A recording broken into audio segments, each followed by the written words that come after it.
Something I mentioned in my last video is wanting to see more people on the fringes of the main story, figuring out what's going on and jumping into the fray. And so I just wanted to go through my top 3 favorites for that.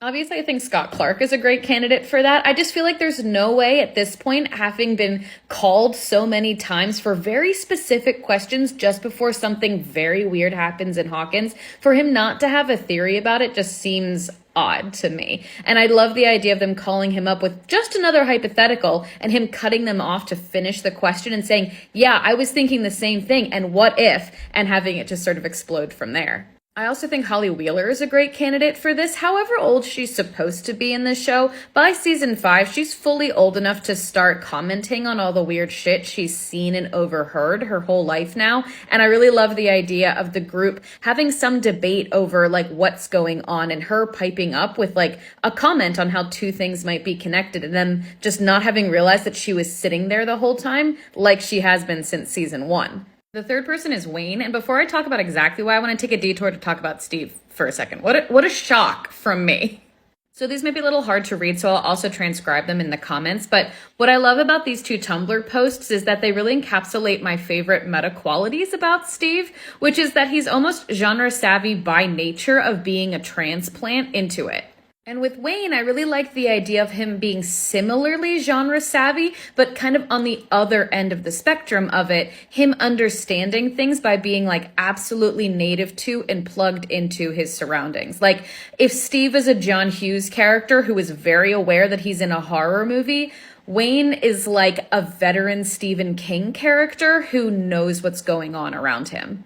And the thing is, I think there's some canonical support for his uncanny ability to discern what is going on. A lot of people, like in this post here, have pointed out that Wayne was immediately ready to blame something supernatural for Chrissy's death. And you could take that as the show trying to say that Wayne is like superstitious or out of touch or a conspiracy theorist or something like that.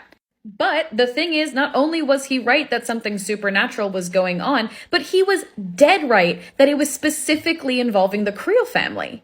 He was off on the tiniest detail of like which family member it was, but he did what the entire Hawkins Police Department and every person we've met who has been in the know for years now has not been able to do, and threaded those 2 needles in a haystack together, connecting the biggest dots in Hawkins history. I don't know, I just kind of love the idea of Wayne correctly postulating what's going on every season, kind of in a mirror to Murray in season 2. But while Murray had a ton of research and had been paying a shit ton of attention, he still got it wrong because he couldn't think big and precisely enough metaphysically the way that Wayne can. So like for an example of how this could have happened prior to season 4, we know that Wayne works at the plant, which means that his job was probably super affected by all of the power outages and stuff going on during season 3. I just imagine him looking at all those surging lights all over town and thinking, it feels like something's trying to tap into our power grid and direct that somewhere. And then later him looking back at the whole summer and going, I bet all that shit with the power grid had something to do with that mall fire.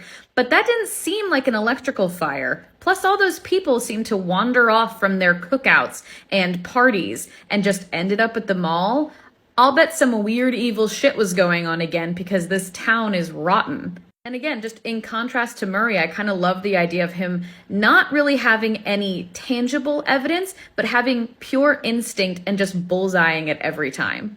Just in general, I love the idea of the Munsons having been on the fringe of the story the whole time. Very much in like a Rosencrantz and Guildenstern Are Dead happening just off stage of where Hamlet is happening. And I really would love to see this develop post-canon as well. I think if we hold that Wayne has always known that there is something wrong with Hawkins, then when he sees and hears what happens to Eddie, he is going to investigate and figure out what it really is. And my biggest wish with that would be him joining up with the main team, and very specifically him and Steve, genre savvy as they are in their very specific ways, teaming up to figure out what happened and ultimately how to bring Eddie home.